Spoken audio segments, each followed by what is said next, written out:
convinced myself that I didn't want that happening. My preference, to be honest with you, would be to go ahead and go straight back because you're trying to stay on line with everything.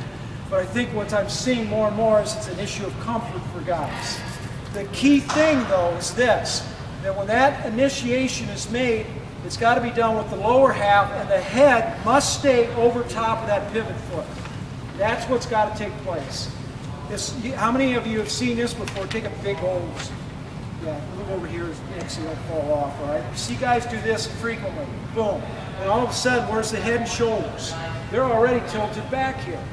And now, what you have to be assured of is that they're going to be able to get back over top of the pivot foot properly. My sense is don't even bother with it and make sure that whatever happens, happens from the waist down and the head stays over the pivot foot during the entire delivery time, okay?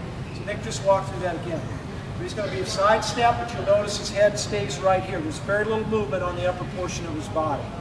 Second thing is that I want to point out to you that I think is just absolutely essential, and that is the placement of the hands.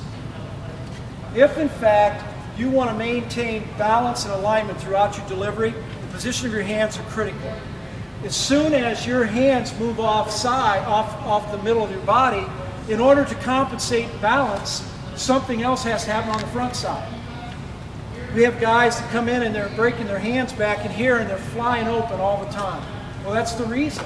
It's because they're breaking back in here rather than breaking in the center of their body where their hands should be maintained. So just again, an important point regarding that. The gloves should remain under their chin, probably about where Nick's got it right now. And when they separate, they're separating from the middle and not from this back hip or behind their shoulder here. So if they do that, it's going to be a mess because this is always flying out too soon with that, okay? So Nick, walk through that for us.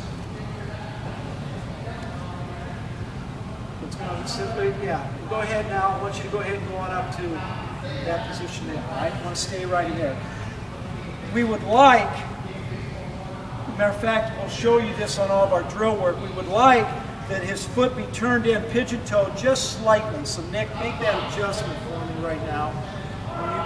Pivot. There it is, right there, so that he's in a stronger position with this portion of his foot. That's where he's stronger rather than just being straight across right there.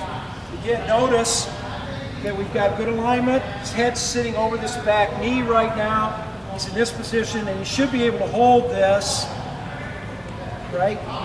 Okay. And, it's one of the ways to find out whether or not they got any core strength, which is an important issue here, is being able to do that, okay? So those are some things in a preliminary way that we're trying to establish with our guys. You know, the issue is